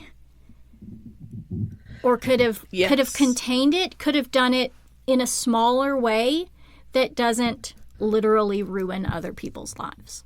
Yeah, or just divert it into somewhere a little bit healthier. Yeah. It's the main thing is for me is like, well, one of the main things is that Amelia's actions constantly affected our sisters. Yeah. And that's not fair. And the father's obviously favouring Amelia. And I don't think it's because Amelia's his favourite. I think it's because Amelia is dependent on him. Yeah, he has to give so much of himself to her that Lainey gets left out. Exactly. And he's getting left out. But isn't he getting married? He gets married at the end. Yeah, and he's 75 and he's getting married. How cute is that? And that was adorable. And, you know, there was negotiations about that taking place. So that's fun and sweet. So, yes, there is stuff. Yeah. But I think we've talked a lot about each of the stories we've gone through. And like I say, people need to read this, but they need to read it twice, at least. Yeah, for sure. And we are going to have a bonus episode with Laura. Surprise everyone.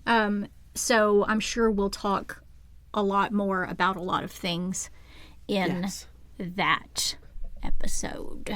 So go and listen to that. Do it. After this one. Yeah, I mean, don't abandon us right now. We'll have to make a bargain with ourselves, and it won't be pretty. No. Open your mind. That's my favourite Final Thought quote. It's really good, because that's where we are now. That's what we should do, is favorite Final Thought quote. Okay. Yeah. I am only going to give you one. Same. I picked one out that I really, really liked. Yeah, same. Because it wasn't like funny quotes, really, because it's not a funny book. It's a tragic. It's hard listen in parts. Yeah. So, yeah, there's no lols, sols. So I'm just going to give you one. Sometimes the only way to get out of an unworkable situation is by force. I agree with that. What's your one? Okay, mine is, she didn't get what she wanted, but she'd found where she belonged. Just before she was forever freed from the relentlessness of conscious thought, she considered how strange it was to struggle, strive, fight, want her entire existence, only to find out that she could simply stop. Ooh, that's good. That's good. Or turn into a wraith. Or turn into a wraith. Or turn into a hawk. Yeah. Or a snake. A snake. Or a creature on the back of some guy. Yes. Also that. See, we took the seriousness out of it. We did. So good, though. We did. Okay. We only do this to books we really love. It's true. Fact. That's 100% true. Tell a friend. You just have. It's on a podcast. Yes. Okay. All right. Yes. It's time to play Would You Rather! Yay! Yay! With Laura! Pew, pew, pew, pew, Yay! We're so excited that she's here. Okay. We asked We're on not social making media. it awkward at all. No, stop it. We asked, would you rather, on social media, would you rather go to brunch with someone who obviously doesn't like you, or go on a picnic with people you don't like? And it was very even. The Facebook page was 58% go on the picnic. The book club was straight up 50-50. They're indecisive. And on Instagram, 57% were let's go on a picnic with people we don't like. So, yeah. But before we give our answers, we have some listener comments. Bree said, they are, I go on a picnic with people who aren't my favourites. Either I'll get to know them better and my opinion will change, then we'll all ditch the picnic and go to brunch, or I have a sandwich, duck out early and have a yummy French toast brunch and tea with myself. More of the story, I will have my brunch and refuse to let it be tainted by social anxiety. That's a good answer. Fair. That's so brilliant on so many levels. And yes, okay, I'll listen to more, but I have so many thoughts. Okay. Good. You're going to have more because there's lots of answers. Annie, though, Annie's is good. She just finished rereading The Guncle by Stephen Rowley and is quoting the book. Guncle rule number 1, brunch is splendid. So that one's good. I agree. Yes. Yeah. Emily said, I can go on a picnic with people I don't like because I can release the ants on them. Very good answer. Brent says, I can handle people who don't like me, but if it's someone I don't like, I'd rather not waste my time. Yeah. Candace said, picnic. I can fake liking people better than not showing my feelings are hurt. If I know someone doesn't like me. Coral Reef Book reads, it's one of my favorite answers this time. Go to the picnic, but then all of a sudden I'll need to go on a walk and never come back. Just disappears into the woods.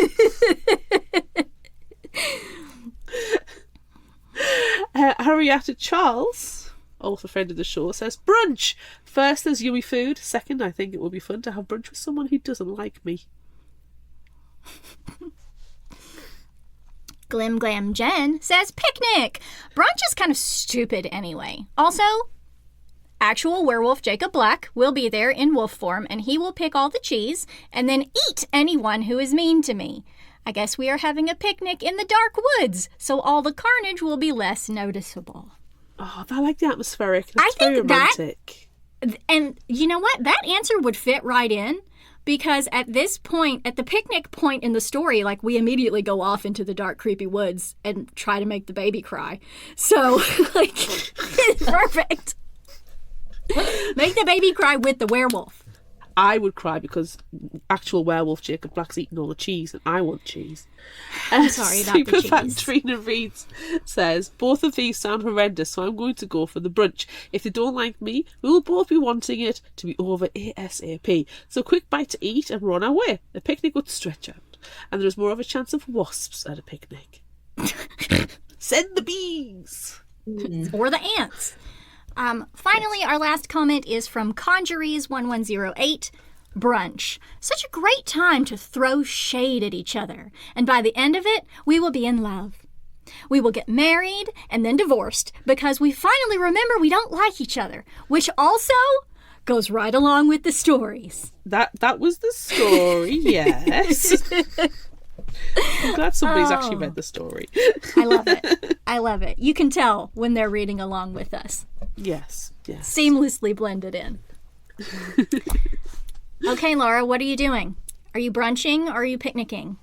I'm definitely picnicking because so most of people said picnicking, which it was pretty even, but picnic for the most part.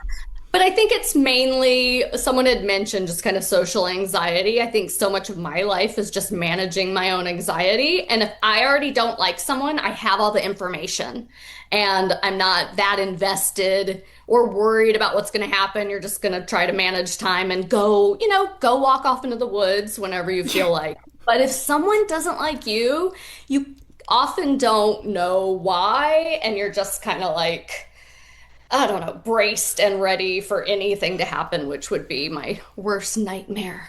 Yeah. Yeah. Although I love French toast, and you can get French toast at brunch. So this is a really actually challenging question, because no one brings French toast to a picnic. That's it. Yeah. So you're just in it for the French toast, no matter what happens. 100%. What do y'all think? Brunch or picnic? Being in for the French toast. I'm brunch. Reason number one, I physically can't sit on the ground because I'll never get back up again. So on the practicalities, there's that. However, I'm also picking brunch because I prefer brunch foods. And my favourite brunch spot is a restaurant local called Spent Grain. Shout out to Spent Grain, not sponsored. And I adore this place. It is delicious. So I'm going to go to Spent Grain, who I don't go that often, but they still recognise you because it's that kind of personal local service. Nice. So then I will get my loaded hash browns with the chorizo and the black pudding and the halloumi and the sriracha. And I go, thank you very much, sir. My compliments to the chef. Get up and leave the bill to the person I do not like. Oh, yeah. Okay. That was good. That was very good. Oof. And then I'm going to go down the street to the new independent bookshop that's just opened up and I'm dying to try out. It's perfect. What a perfect day. It's a perfect day. It's good. It's very good. There you go.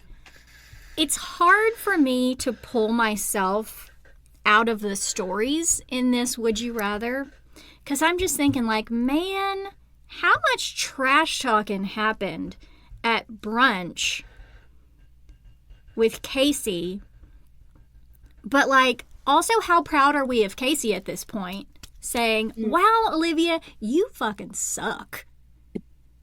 Totally. She needed to hear it. She did. She did need to hear it.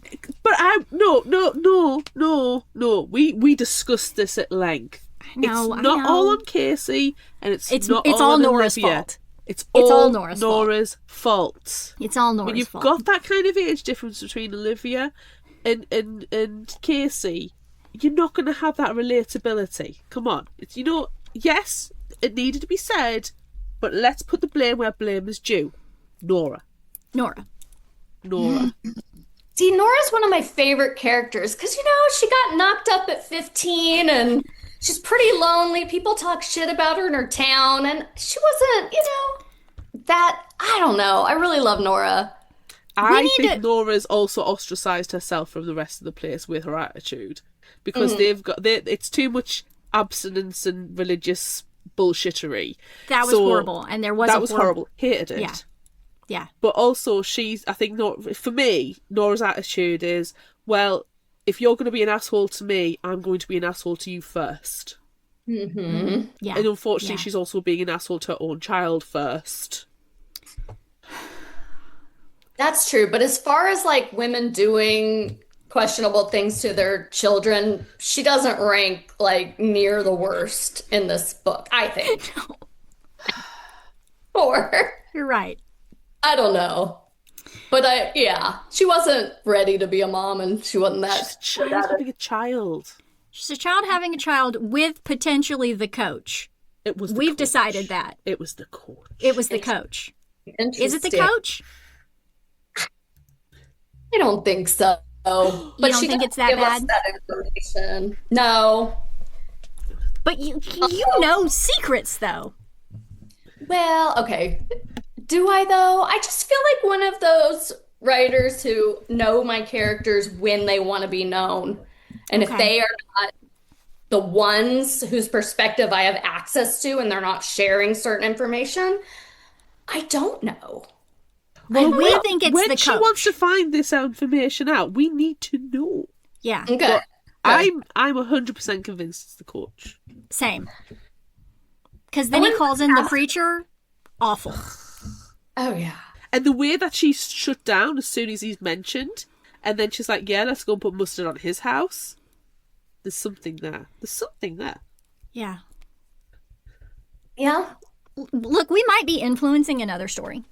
And we're okay with that. So if you want to write that, it was all your idea.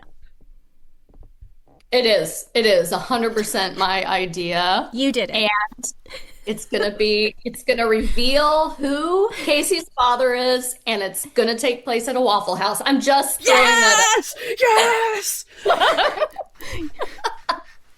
I love it. I don't think I've answered this question. You have not. And I'm still torn because at this point, I already complained about the Casey and the brunch situation. But then if I think about the story with the picnic, it's slovenly Tess. And I do not love slovenly Tess. As much as I love Tess and also want to shake her, slovenly Tess was a rough moment.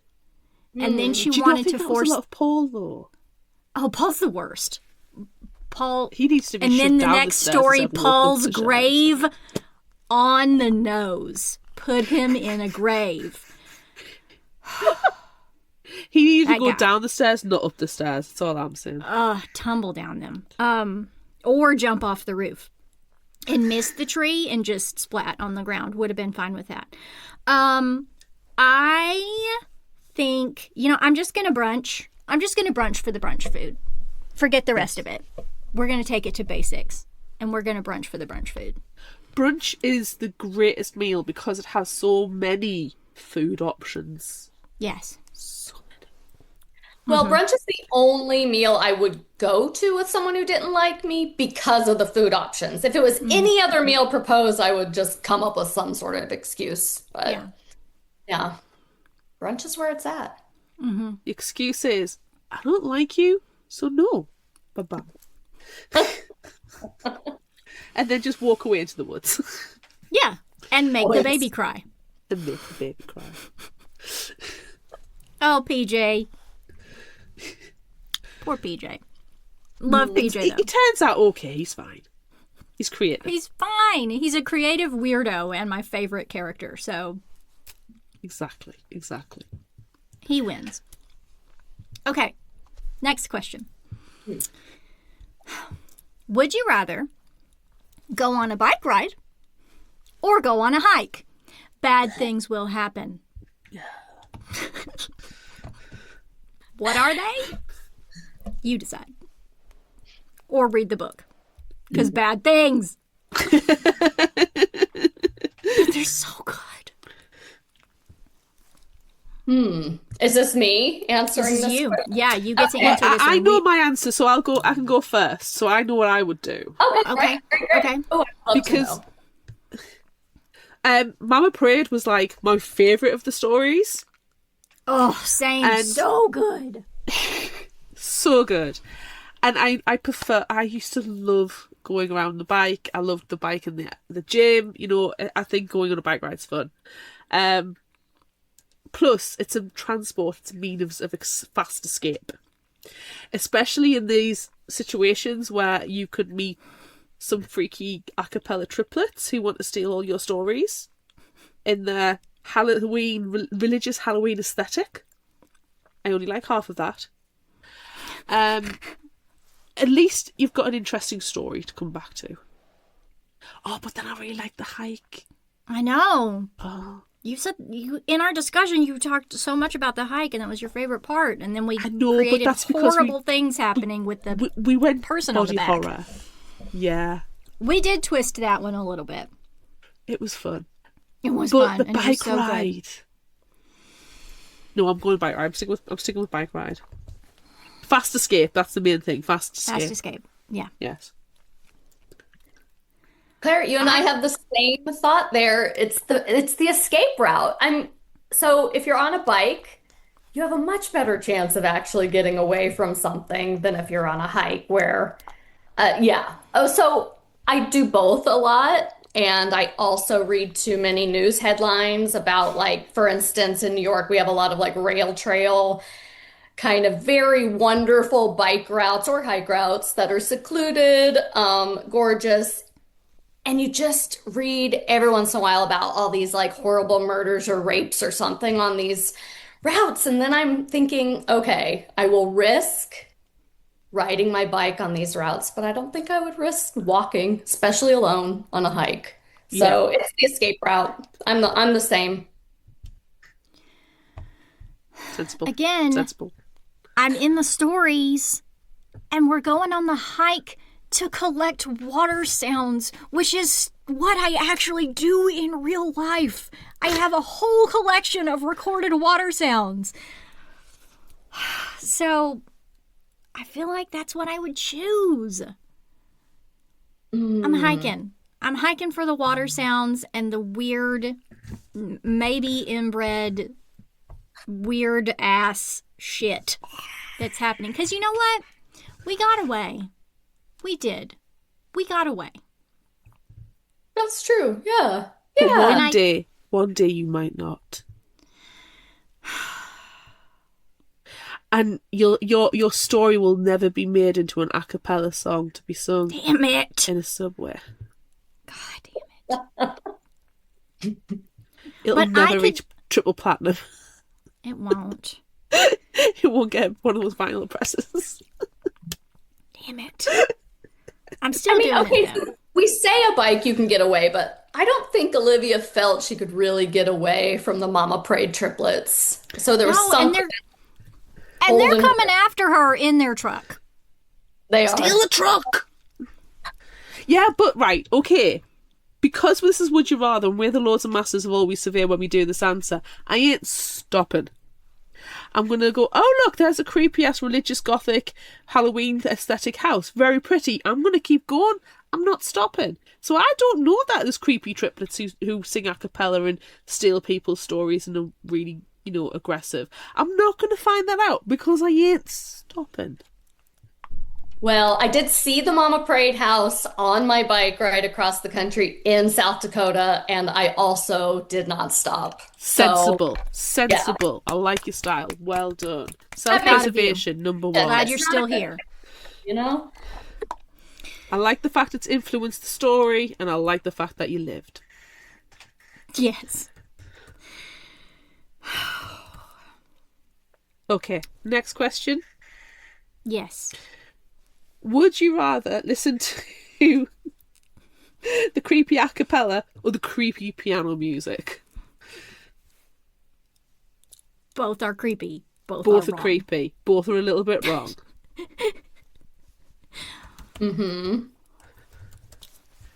So for me, it's a cappella all the way. Because a cappella is, I think, always creepy and sort of just like never boring. Even if you're really talented, it's creepy as hell. If you're not good at it at all, it's so creepy. Whereas piano music could go anywhere from boring, incredibly impressive to like somehow creepy. So I'm going to go a cappella. I think I'm going to join you in the acapella. I'm joining you. Because also, like, we don't know. Are they actually putting a spell on you? Are they draining your life energy? Are they going to murder you? We don't know. We don't know. Because we got the fuck out of there. I think I'm listening to the acapella. Also, they shared their Mexican food with us. So, like, I mean, I kind of like them. So I'm going to listen to their albums. No, they're actually fine. And you know what? They were racing up in their truck to make sure that we were okay. Okay, that's a stretch. Wow, you live in Delulu land. I do. But can I just say, this picnic with them eating Mexican food was what the picnic I thought you were referring to was. I didn't realize you were referring to the slovenly test picnic. So yeah, sorry, where we're making eyes at our friends' husbands. Grumpy and then friends, we disappear into the woods. To pinch babies. Right, okay. To make babies cry. I'm going to join you with the a cappella. Okay. However, I want the triplets to... I'm a very big fan of the Pitch Perfect movies. I love the Pitch Perfect movies. So I insist that if I'm listening to this a cappella, and it's the triplets, and it can be all creepy weirdos, that's fine, but it's going to be a Pitch Perfect style of the triplets a cappella story. I would be okay with that. Turn that into whatever you want. Hollywood, Netflix. Writing this one down. Hang on. Pitch Perfect, All Prayed Triplet. Got it. Yeah, Mama Prayed, Pitch Perfect. You can expand these stories in any way that you want to. You don't have to listen to our half-baked ideas of what comes next in the story. But we may or may not have good ideas that you are welcome to take and share in a Waffle House. We have Amanda, we give ourselves credit. We have got history of being able to, give ideas. Yes. We have been. So We have influenced a couple of stories. That does not surprise me. It's our gift to the world. It is. It is. It's fine. Oh, I don't know what number one. Well, we just asked the acapella or the piano one, and normally we take turns, but I really want to ask the last question because it's my favorite one. Then I insist. So, well, you go ahead and ask the next one, and we'll save you for last. Yeah.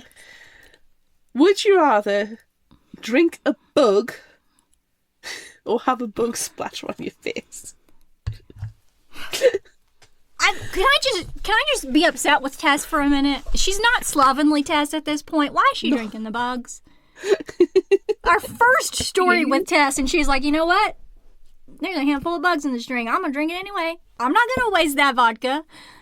You can take the bugs out. I would have taken the bugs out. Take them out. And then you can at least say, well, the alcohol's killed all the bacteria and delude yourself with that. It's like a Sisyphean feat. They just keep coming in, Are you really going to spend your whole life just pulling the bugs out of the drink? Get a sippy cup! But it's drink from a straw. We're both drinking from straws right now. Come on, Tess. Jeez. Put a lid on your cup. I know you're only 21 and a young alcoholic, but it doesn't take brain surgeon to figure this out. This is not vodka, by the way. This is flavoured water. Right. So I feel like there's a key part to this question. How many bugs, spiders, whatever, do you think you consume every year of your life without even knowing? I think it's constant. Don't. Stop it. I think it is constant. Amanda, she's talking about moths and about Halloween. I don't like it. I know. I'm sorry. I need an adult. I'm sorry she's doing this to you. In your fear. She's bringing your fears to life right now. I got viciously attacked by a huge moth the other day. It was like this big, and I was just sitting there, and I was just painting away, and then the moth came in and went. I killed it. So you had a bug splatter in your face. Yes, but you didn't drink it. I didn't know. I may have whimpered like a pathetic child. And I've had bugs in my face. I hate bugs in my face. Right, I'm having a serious thing. Okay, so carry on. Are we knowingly drinking them?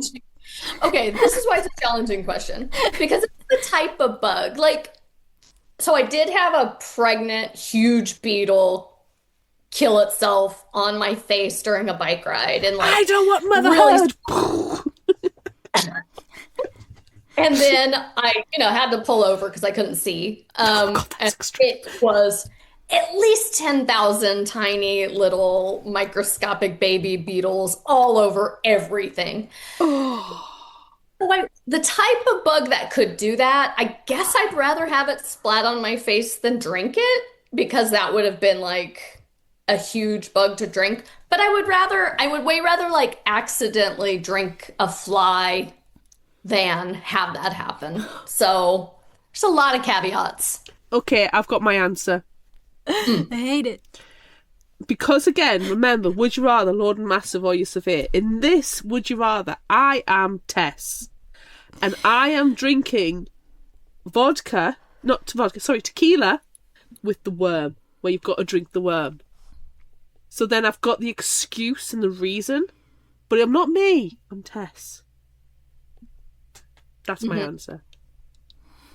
That's a great answer. Because I don't want to do this. So as I am Tess, that's what's happening. Mm-hmm. It's too much trauma. I know that I'm the Lord and Master of my own Would You Rather. But am I knowingly drinking the bug? Yes. Or is it... Damn it. Yes, because she knew when you drank the bug. That's part of it. She did. There were so many bugs in that drink, and she drank it anyway. Oh. It just makes it like...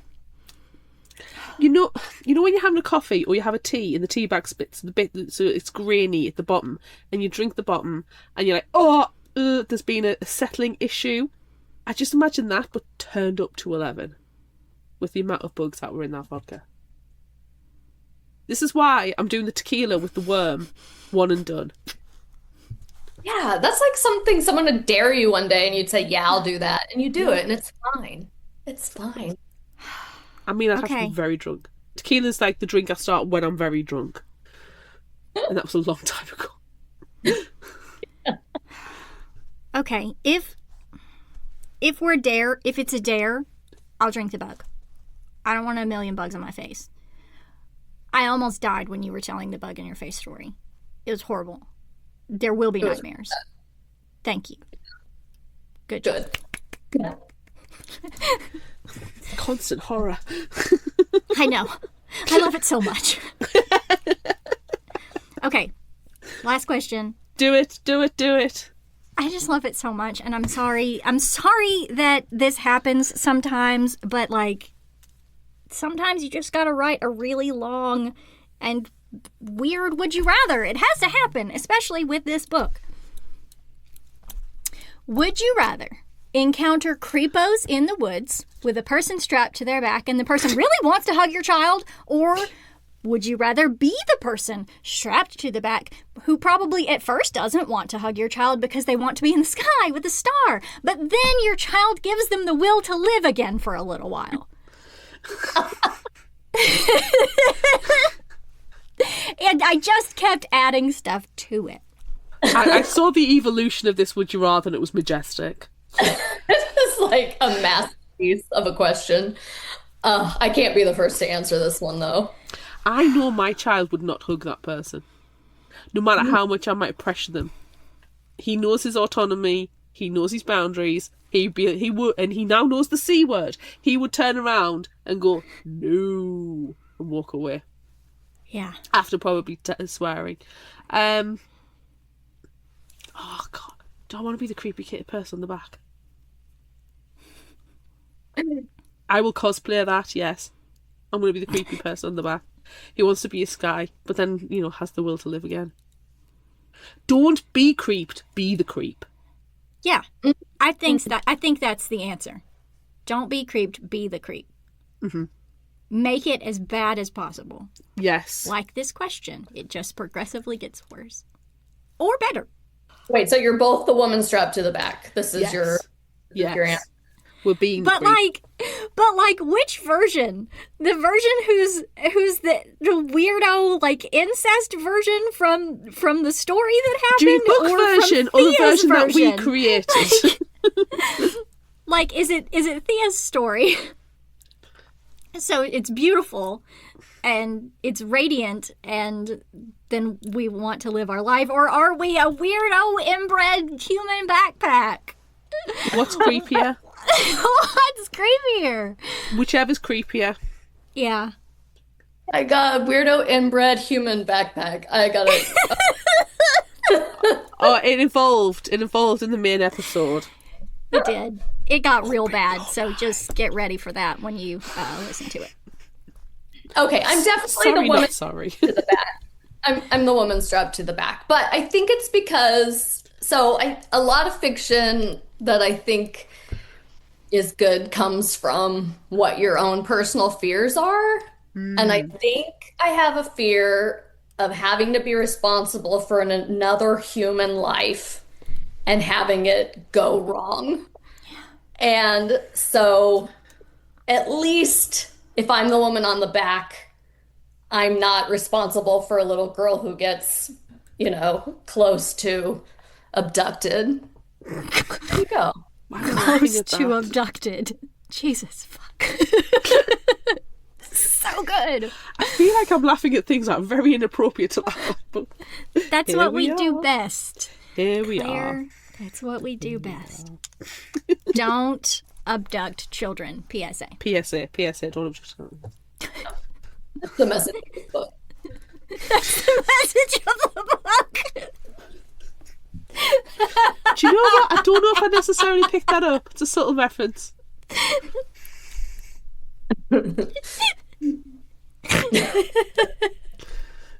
Sorry. Okay. The message I got was, people suck. That's That's an underlying message. People suck. But sometimes Number they one, don't. don't touch children. Can we say that? It's a PSA on the intro. Yes. Oh, it's so good. Okay, so that was the end of Would You Rather, and it was a good ending. Oh, We need to clap for that. That's the end of Would You Rather. So good. Go and listen to the bonus episode, everyone. You will not be disappointed. You might have secondhand embarrassment, though, of my extreme fangirling, but it's fine. It was enjoyable. Okay. Right. If you liked this, try this. Okay. What can you suggest? Very little, but I'm going to suggest a book that's on my TBR. It's on my bookshelf. I just forgot to pick it up because it's downstairs. And I went down the kind of gothic route. Acceptable. It's not, unfortunately, in multiple smaller stories. I need to find more books like this, Yes. and if any listener can suggest them, I'm there for it. But the book I am going to suggest is Wolfworm by T. Kingfisher. Summary from Goodreads. Something darker than the devil stalks the North Carolina woods in Wolfworm, a new gothic masterpiece from New York Times bestselling author T. Kingfisher. The year is 1899 and Sonia Wilson is a scientific illustrator without work, prospects or hope. When the reclusive Dr. Hadler offers her a position illustrating his vast collection of insects, Sonia jumps at the chance to move to his North Carolina manor house and put her talents to use. But soon enough she finds that there are darker things at work in the Carolina woods. What happened to her predecessor, Hadler's wife? Why are animals acting so strangely? And what is behind the peculiar local whispers about blood thieves?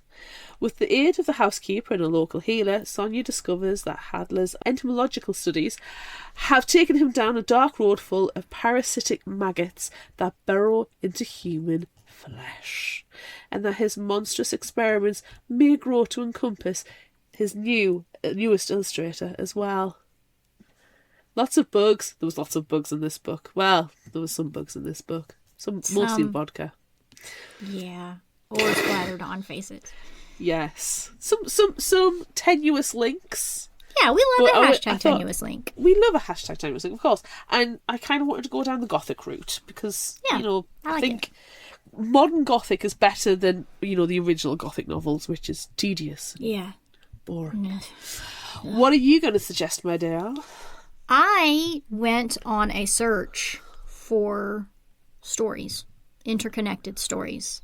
And I found Yes. one that I think sounds really interesting. So haven't read it yet, but I think it is for sure on the TBR. It's called Craft: Stories I Wrote for the Devil by Ananda Lima. At a Halloween party in 1999, a writer slept with the devil. She sees him again and again throughout her life and writes stories for him about things both impossible and true. Stories I Wrote for the Devil lures readers into surreal pockets of the United States and Brazil, where they'll find bite-sized Americans in vending machines and the ghosts of living people. Ananda Lima speaks to modern Brazilian American immigrant experiences of ambition, fear, longing, and belonging, and reveals the porousness of storytelling and of places we call home. Oh, that sounds nice. That's it, nice and good. It does not sound nice. It doesn't sound nice, but nice. Yeah. Yeah. And like we said, like we're really into this way of storytelling right now. So I'm currently writing on our 2020 whatever thing a theme of interconnected stories. I love it. I love it. So, yeah. Yeah. What do we have in the new and indie space? We have another one here that I found. I had to go to NetGalley for this one. But I found one called Vulture Gold by Micah Dean Hicks. It comes out September 1st. And it is stories. So get ready for this because it also sounds fantastic. Welcome to a dark country of sadness and wonder, where a wedding dress turns a reluctant bride into a flock of birds, and families put on their wolf coats before devouring one another. Right? Are you already sold? Because I am. Don't need to know anything else. These growling, prickly, feathered stories blur the lines between human and animal, living and dead. Teenage spirits are condemned to drive around their hometown forever. 5 brothers learn that they were once crows. The bank hires a man to go into foreclosed houses and kill their monsters. 2 sisters find an oven that can resurrect the dead. Plumbers kidnap mermaids trapped in a city sewer system. A mockingbird sings a woman's sins. A boy with a single swan's wing yearns to fly. And watching over all of them is the queen of the dead, who sends her vulture men to scavenge the bones. The characters in these modern fairy tales challenge expectations and norms in a dark and magical shared world. That sounds so interesting. Do you know what? It seems to be the kind of like the gothic trope lends itself to this format so well. Yes. Yeah. Oh, okay. Yeah. We've found many good things. Yes, we are happy campers. Yes. Not in any woods because there's creepy teenagers and cultists and families and stuff. Don't go into the woods. Yeah. No. Unless you are the creep in the woods. We learned that. Right. Always. Check out the new Indie Spotlight. No, not the new Indie Spotlight, the bonus episode. Yes. Sorry. Well, actually, check out the new Indie Spotlight is with Laura as well. Also that was delightful. Yeah. Yeah, it was. Yeah, just listen to everything we've done with her because damn, it's good. Yeah. Spoilers. You've already heard this already in the What Would You Rather, but she doesn't just step into our weird. She takes us by the hand and we Thelma and Louise it over the cliff edge. Yes, we do. Yeah. Okay. That's it for this episode of Fictional Hangover. Yay! I'm Amanda. I'm Claire. Join us next time. Oh, a little bit more gothic. Gothic fun. Yay! Join us next time as we discuss The Nefarious Nights of Willow Weep Manor by Shannon K. Garrity and Christopher Baldwin. So much fun. Maybe a little lighter. A little bit. Just a wee. A soupçon. And a amuse-bouche of lightness. Yeah. Look out for our Would You Rather polls and monthly challenges on social media. Don't forget about our book club on Discord. Be sure to visit our shop on Redbubble at fictionalhangover.redbubble.com for all your favorite Fictional Hangover themed merchandise, and become a patron of ours on Patreon at patreon.com/fictionalhangover. Until next time, remember, the only cure for a fictional hangover is another book.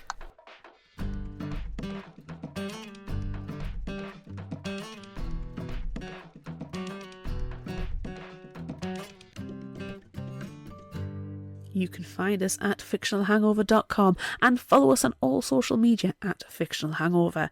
If you like this episode, check out our others and be sure to rate, review and subscribe so you don't miss out. Thanks for listening.